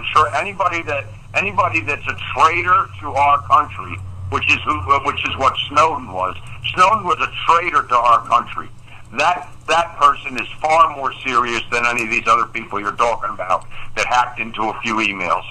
Right. Now, I mean, there was a movie about him and everything else. What is it that you know that he? I mean, what was it that he exposed? He exposed classified documents, but what did those classified documents expose? So wait, but we can go down that rabbit hole and talk about what he exposed. The question is, though, it's kind of like saying, somebody broke into my jewelry store and they stole some stuff. Now you go, well, what did they steal? Well, they stole some things. Now, the level of the crime or the punishment may be determined by whether or not it was larceny or grand larceny, right? But the fact is they stole something. And I'm saying simply that he's able to get into the back door of these servers, right? So he poses a security risk. So even if he chose to steal nothing right now, the very fact that he hacked it, look, right now, if you go and hack into the NSA's servers, right, and don't copy down anything, just go hack into them. You'll have guys helicoptering into your house. Absolutely. Right. Why? Because they will say that you were able to tap into their database, and the sensitive information that's there now poses a national security risk. Right. No, but what he exposed, and this is where not about you exposing. You wouldn't have had to expose anything. Maybe you didn't share anything with anybody. The very fact that you were able to get into their system makes you a security risk. Well, he had access as a contractor into the system, and while he was there, he was able to copy certain things. He was working for.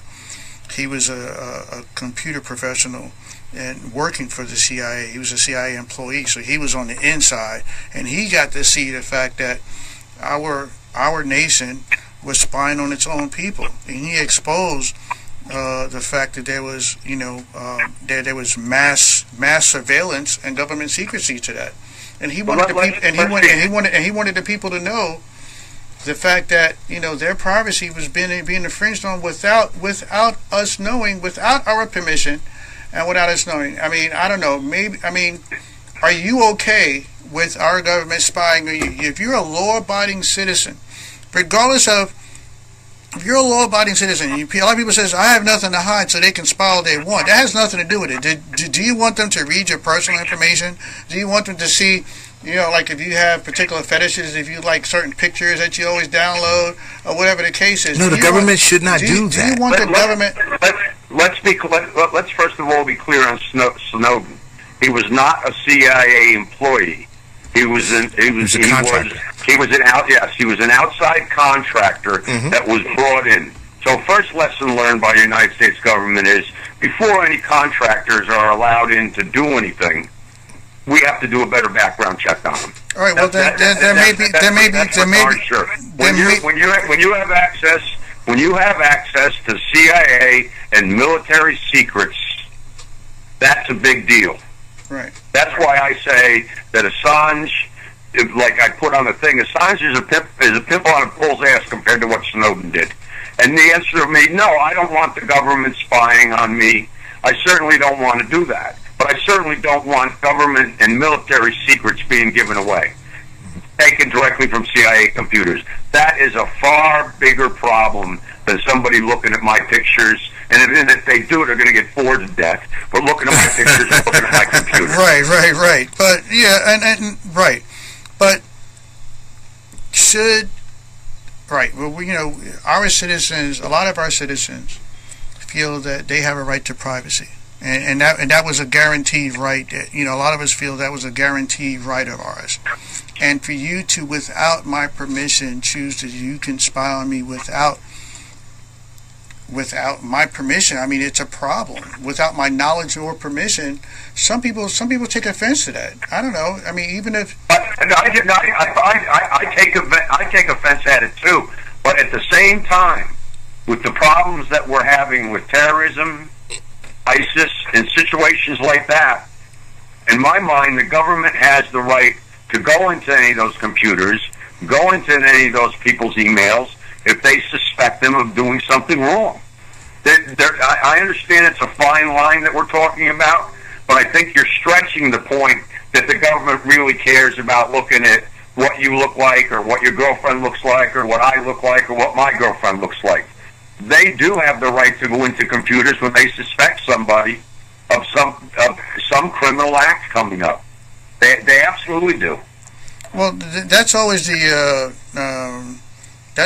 justification to breaking a law that our government says is always for security reasons.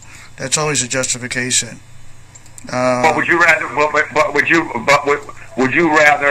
Would you rather allow the government that justification, or would you rather have ISIS explode a bomb in the middle of New York City and kill 75 people? I mean, again, we have many of our rights continue to be eroded out of fear. I understand. Fear has always been a reason and a justification to taking away certain rights from people. When 9/11, we lost a lot of rights when 9/11 happened. A lot of rights were given up. I asked you a specific question. Would you rather have the government go into somebody's computer that they suspect of ISIS or terrorist activities and find out what's going on, or would you rather have a suicide vest explode in the middle of New York City and kill 75 people? All right. Again, what you're speaking of specifically is the people that they suspect, and I get that. If somebody's under investigation, okay, no problem. But but you're telling me, and I'm talking about you and I. If we're not suspected of any type of situation like that, why are you listening in on my conversations? I completely agree with you 100%. But I would still like you to show me specific examples of where that's happening to the private citizens. Well, but that's what he exposed. He exposed that's what was happening to their private citizens. That's what Snowden exposed. So Snowden exposed the fact that there was mass surveillance on all of our citizens. That all of our stuff, people are listening to our smartphones, our smart TVs. They're listening to a lot of different devices without our knowledge. Well, they have, and that they shouldn't be doing. I agree with you 100%. They shouldn't be doing. So if you're a hired contractor for the CIA, and as an employee, you discover that your government, because understand this, that the CIA works for us, not the other way around. And you find out that that somebody who's working for you is doing wrong by you and to its citizens. How do you take if you're the person that finds this out? How do you feel, and what do you do with that information? If you find this out and you work and you happen to come across this, what do you do? Do you feel responsibility? First of all, are you upset that it's happening? And if you're upset, what do you do about it? Do you say anything about it? See, that's the question that we have to answer. Did Snowden respond irresponsibly by doing that? Or did he respond responsibly by doing that? Was he right to be upset when he found out? I mean, it's not like he went there to look for this. He was there as an employee for something else, and he found this in the midst of him doing work, and he was like, what? Right. So this is what I'm going to say. Okay. Yes. He found... here's the difference, right? Or this is how I'm going to say it. Snowden... Well, no. Because I think that your premise is wrong. I think that what happened was Snowden... He may have, and I don't know the truth of this, but let's travel this scenario. Snowden was doing his job. While doing his job, he went into a room and he saw something that he didn't know existed, and he said, "Oh boy!" But then the next day, he went back into that room again, right? And so then he made a habit of going into that room to collect information. So it wasn't that he stumbled into the room the first time. he went back and he went back and he went back and he went back. After he found out the first time it was going on, he went back to gather more information. That's absolutely right. So what I'm going to say is at the point that he went back to gather more information, right? Then he was on a mission. He was on a different mission to expose the fact that. So the first time, as a contractor, when he went into his room the first time and saw what he saw, and had he reported that, I think folks, would have been a different story. The fact that he then went on this covert mission, right, to dig this additional information, right, created a different scenario, and now puts him in the position of being a threat and of having done illegal things. Right? So I think the first time he went into the room, I'm using that as an analogy, or the room as a metaphor. When he went in there the first time, he didn't do it illegally. He had no illegal intent. Right. He just went in there. But every entrance into that room after that, he broke the law. So if I walk into your house, right, I'm coming to visit. Mm-hmm. I walk into your house, and as I'm there as a visitor, I discover the fact that you have something illegal going on, or that you're doing something illegal. Whatever the situation is, whether you have somebody tied up in the basement, whether you're selling something you shouldn't be sold, whatever the case is, do I then become responsible to report you? Is it then my responsibility to report you? So I'm going to give you the answer to that, right? So if you, let's say, and well, you know what? I'm not a lawyer, so I can't. But if you're asking this question, if you say that I can't even figure out an analogy that would be comparable. Well, okay, I invite you to come into my house, and you're working your cleaning service, right? Okay. So you come in to clean my house, right? So you're there legally. You go into a room that you're not supposed to go in, and I tell you that this room is off limits. You go in that room and you see something. But that's not what happened. He was allowed to go into the computer system.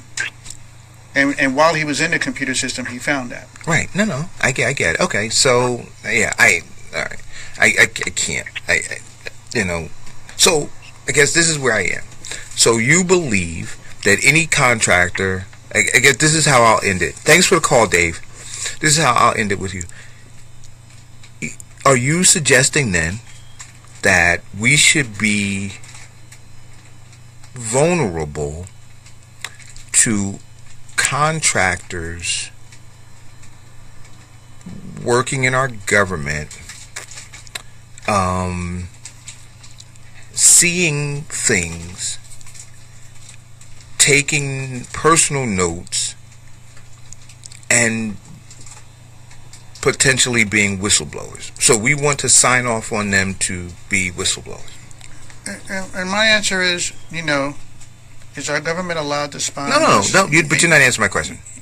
Are you suggesting that right now, if it were you, that you would give the okay to every person who has access to the information that Snowden had access to, that they should all be able to behave in the same manner that Snowden behaved? If they found that our government was doing something illegal, yes. Why? For the same reason why we want to have a citizen board review or some kind of oversight on our local police. The same reason why we want to have oversight in other different areas. Who is monitoring these people in these various departments? Yes, I'd like to have oversight to make sure people are doing what they're supposed to do. The same reason why we want to have certain people at every voting poll, just as we brought out yesterday. Those same reasons is to ensure that everything is being done in the correct manner and in the right manner. That's what I want to see. I don't want our government to be allowed to run amok unchecked. Got it. So then we should say to all of the contractors and other folks who have access to this information that we fully expect you, in the event that you see something inappropriate, that you gather data about it and then you prepare to bring a case against our government. So when you go to sit down at your computer and you begin to do your job, we want you to know that this is a part of your job now. Well, I mean, but that's what we're saying. But we can't say, we can't. So this is the problem that we have with other issues. For example, we can't say to our citizens, if you see something, say something, right? You can't say that. You can't demand that of our citizens, if they see something, say something, and then not hold our offices to that same standard, that same minimum standard. If you see something wrong, and you know, which is implied, if you see something wrong, say something. That's what we always tell people, right? So why then are we going to punish a Snowden? Why are we going to punish, you know, others like that, if the fact of the matter is that all they did was see something wrong and they said something? Well, I believe that when you see something, you should say something. There's this line there. I have to think about that a little bit more. But when you see something, you should say something. I think that all of our citizens should do that. So you know, I'll think about that a little bit more. What are the other headlines that we have? Well, let's see. We had along with that, you know, the one I will just say on that thing. We had the March for Science we had on April 22nd. For those who don't know, and a lot of scientists and others were out there throughout in various states throughout our country and throughout the world, marching for science. And for me, I'll make this statement and say, I have a problem with the fact that we have to have such an event. Why? I mean, science is a fact. You know, we can see the March for Science. We can see the fact, the importance, and the relation, and our relation as humans with science. When we breathe in air, and the trees are breathe. You know, when we breathe in oxygen, opposite of what the trees are doing, there's a science behind that. We're walking on Earth. We see the water. We see all these other things. There's a science behind it and our relation to it. The problem with it that the science community felt that they're being silenced and being pushed aside because of certain issues, such as, you know, when it comes to pollution, when it comes to climate change, when it comes to so many things, that they're being basically treated like, you know, morons, when these are brilliant people who have science to support their argument. They have facts to support their argument about science, about climate change. They have facts to support their argument against fracking. They have facts to support their argument about what we're doing with our water and things of that. They have facts to support these arguments. So let me just and they feel that they've been silenced to that. Right. So the context of it is that the March for Science was a series of rallies and marches held in Washington, D.C. and more than 600 other cities across the world on Earth Day. Right? It said, according to the organizers, the march is a nonpartisan movement to celebrate science and the role it plays in everyday lives. The goal of the marches and the rallies were to emphasize that science upholds the common good and to call for evidence-based policy in the public's best interest. So here's what. Now we're talking about policies and everything else. For example, one of those things was, and this is a combination of two things. One, science, and also in a connection with the immigration thing. It happens that is that an Iraqi pediatrician and also a public health advocate by the name of Dr. Mona Hanna Atisha, she was the key whistleblower revealing the Flint, Michigan water crisis. Because as a doctor and pediatrician, she saw a lot of what was going on with our children. She saw the fact that there was a pattern in regards to the deterioration of children's health. She saw, a lot of the things, that a lot of the pediatricians, would look for And being a doctor in that community, she saw it like, wait a minute, you know, that the lead levels in their bodies. She saw their cognitive issues have been deteriorating. She saw a lot of other things, and by process of elimination, she attributed it, and she became the chief whistleblower to the fact about the Flint, Michigan water crisis. Now, think about this. We're talking about, and our calling number is 973-457-8000. So if you want to weigh in on this subject, we have an Iraqi American woman who's under so much, like a lot of our Arab American citizens, so much under such a microscope right now, and wrongfully so, and they're being treated like third-class citizens. She, and with the Trump administration and others, they would like to have all the brown people out of here. Had she not been the pediatrician at that location, it would not have been discovered and brought to light. And this has been going on for years. Now, this is one of the complaints that the science community talks about. It said, hey, we're presenting facts to you guys, and it's not only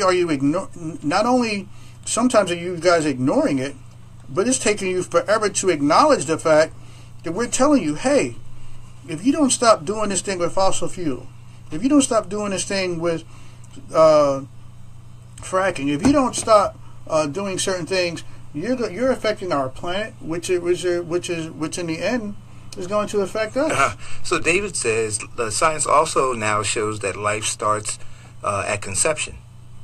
Yet there are groups who ignore that. So, and I agree with that, right? So if we're going to talk about science-based policies, we can't pick and choose. Now, for me, so what's the point with that, David? I want to understand what his point that he's making is this. So okay, and I agree. Now that's where life begins. So are we refuting that? No. So that being the case with David, you understand that's the case. What side of the argument do you lie on? That's my question to you. What side of that argument do you lie on? Because are you going to be consistent with science? Or are you going to be inconsistent? See, this is my thing, is that, regardless of your religious affiliation, okay, the facts are the facts. Whatever how you feel the planet came to be, whether the scientific approach or the biblical approach, either which way. Well, the Pope is even saying that there was a Big Bang. Right. Well, he said that. Well, there's a lot of big bangs going on with the Catholic priest that, but I mean, he went science, from but he do other stuff. But the Pope is even talking about he invokes science into creation. But this is what David says about but even with the March on Science. He says that it was just a bunch of Bill Nye followers protesting climate change. That's not true. That's not true. Bill Nye was one of the faces of that event, but that's not why the people went. I mean, Bill Nye used his celebrity status to help promote an event. That's like saying the only reason why people went to the Women's March because Alicia Keys and a few other people showed up. That's not why people went. That's not the reason for them going. Went to where? Because of Alicia Keys? I mean, the Women's March that they had the day after the inauguration. That's not why the people went to the march. That's not the reason why the people marched. Alicia Keys came out there, and other women joined in and used their celebrity to promote it, but that's not the reason why they went out there to protest and bring attention. They did that to bring attention to issues that they felt important, that were being ignored. The same reason why this particular thing happened. The science community feels like we're being ignored in spite of the fact that we have facts to support our claims. See, but you know what? See how you talk about science community? This is what I was saying to Farrakhan earlier. People belong to communities, and those communities become interest groups, and those interest groups try to apply pressure to change policy.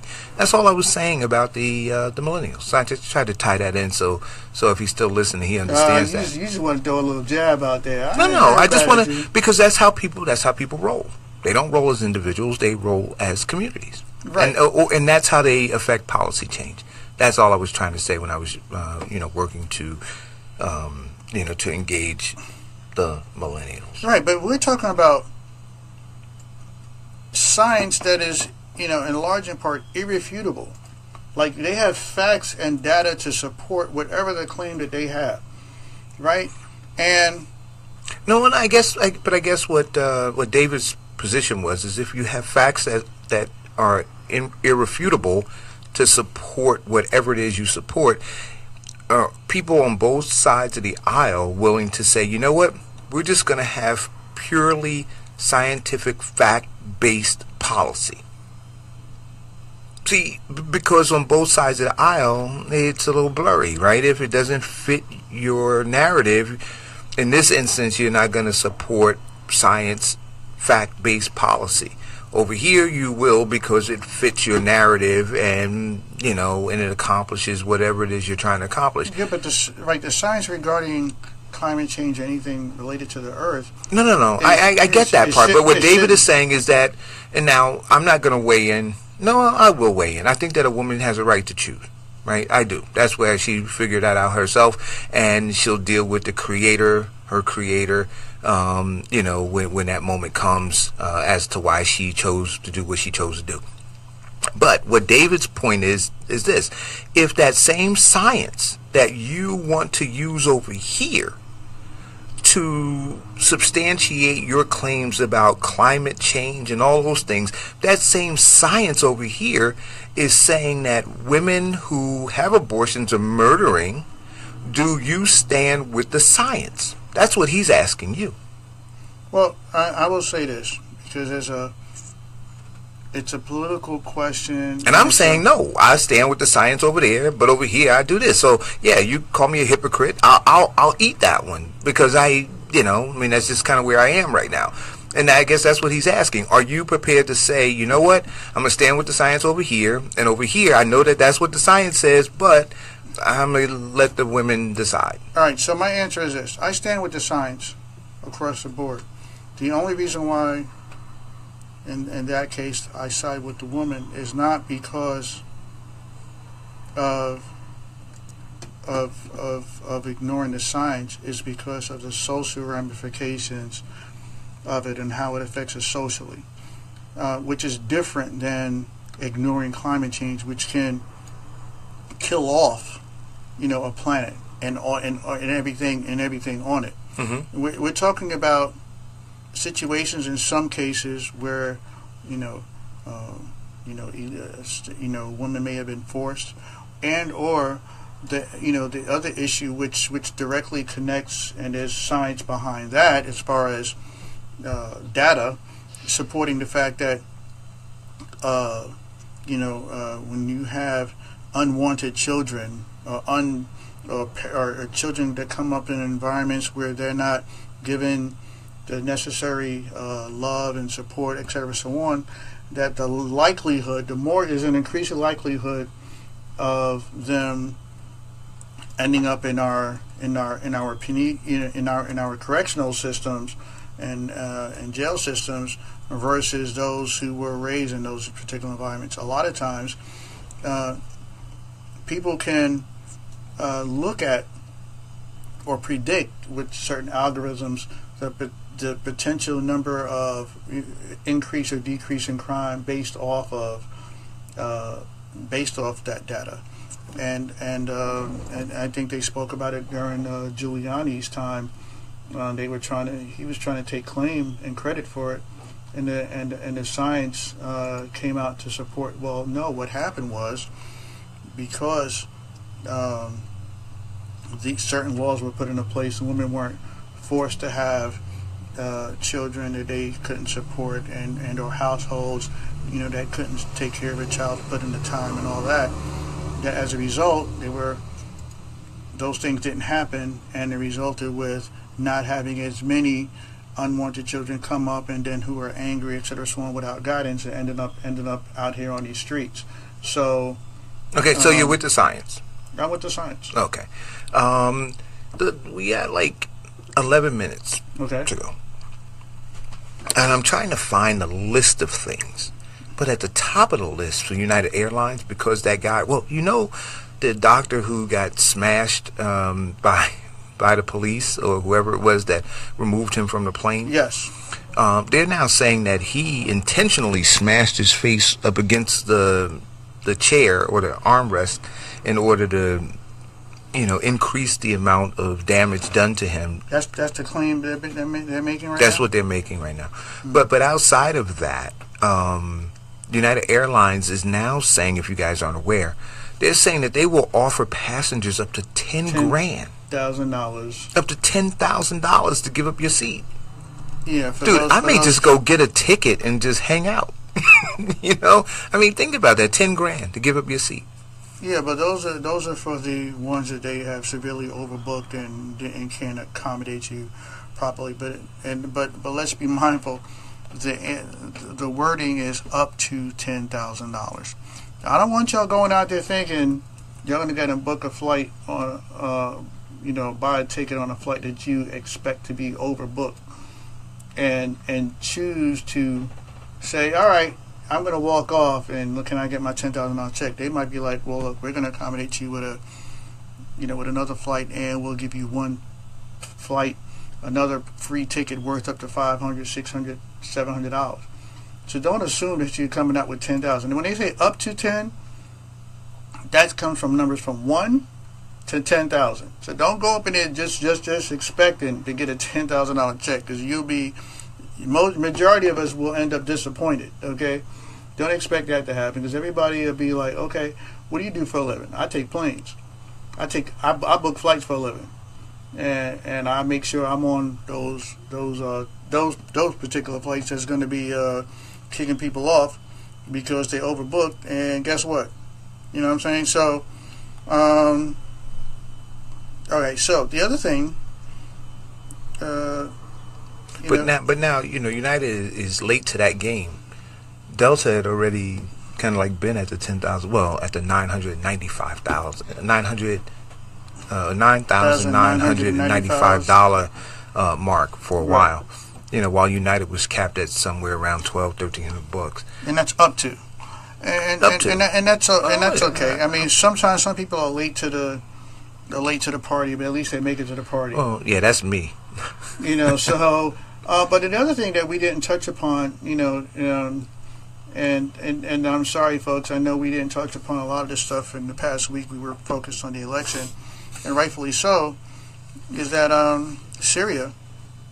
I looked up some things according to a group, Air Wars, and this is one of these the watch groups, that at least 1,782 civilians were killed last month in the coalition of the airstrikes that happened. Now, the civilian death toll, they said, could be as high as 3,500. Now, where do we pull that from? It's a group called Air Wars. It's a watch group. Now, is that a left-leaning or a right-leaning watch group? I think it's just a human interest group that wants to make sure that the human rights of the peoples around the world are being looked out for. And they're saying in Syria, Human Rights Watch, which is another, has concluded that the United States did in fact bomb a mosque last month, killing 38 people, and we're talking about a mosque that and the problem that a lot of the so was this same? I want to ask you this question: was this same group a year ago posting what was being done by the United States? Oh yeah, they were. A lot of people are unaware to the fact, and I've already said this in previous times on the show, that a lot of people are unaware to the fact that we have been bombing Syria for a long time from the Obama administration. A lot of people are unaware of the human,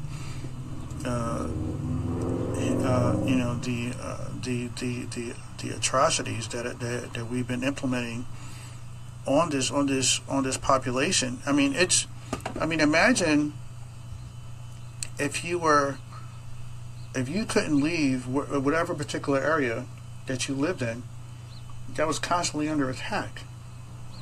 I mean, imagine living in that type of a situation that you cannot leave an area, a particular area that's constantly under attack. That's part of the part of the problem that's been going on out here and in that country. And I'm sorry the fact that, and you and I spoke about it a lot of times. A lot of times, if it's under the Democratic cloak, nobody on the left is looking, watching, questioning anything that's going on. They're just allowing things to happen without opening their mouths about it. And similar to the other side, when it's done on the other side, people on the right, people put on blinders, and I have a problem with that. That's why I think that some people put on blinders. I'm proud to be an independent thinker. But I think that some people put on blinders. I think that some people, and look, I think that we should all spend time talking about, what happens across the globe.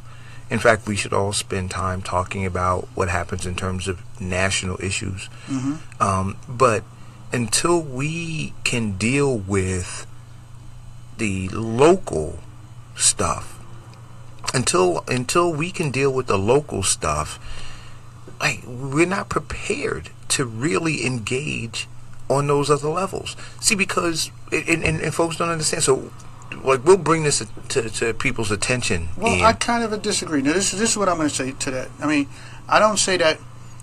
What my thing is, you should not. So once you give these people this information, what do we want them to do with it? Because I'm saying that they'll listen to it, they go, oh man, that's really bad. Oh, that's horrible. Oh man, can you believe that happened? And then that's it.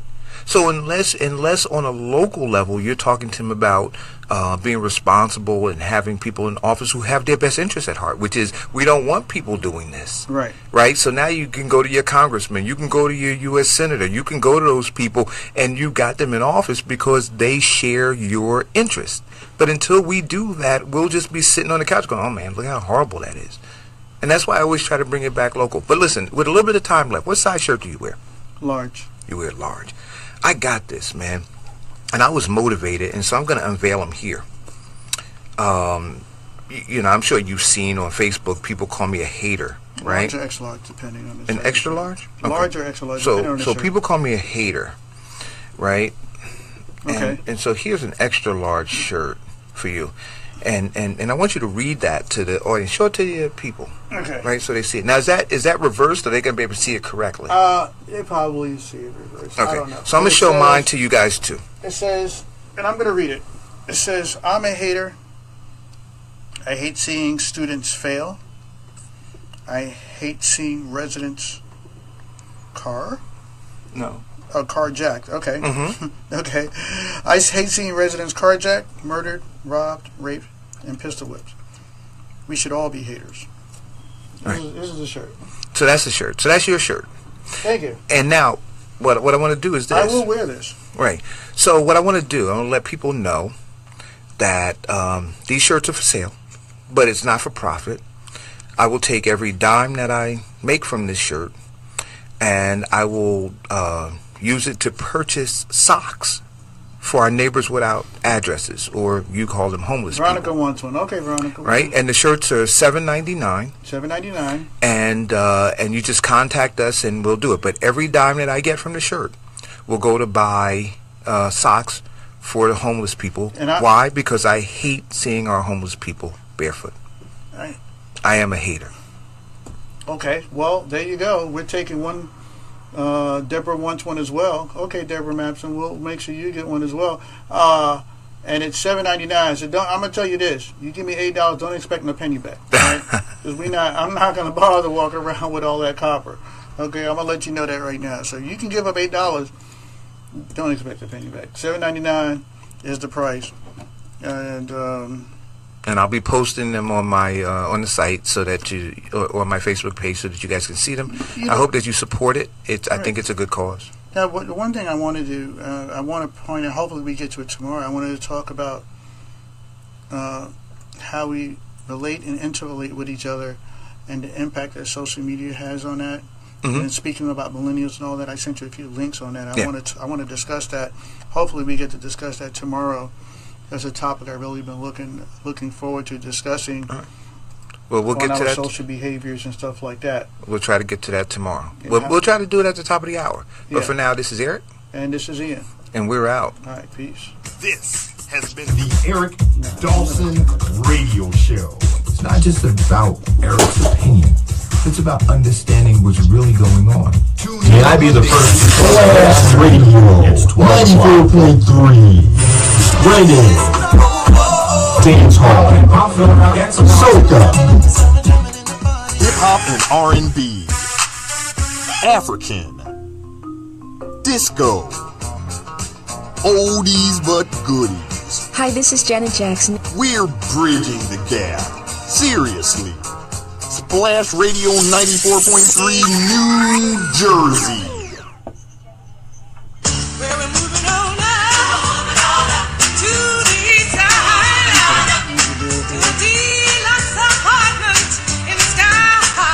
Hi, this is McBoomin Moving, box truck for rent, for all your light moving needs, anywhere within the Newark, East Orange, Irvington, Orange areas.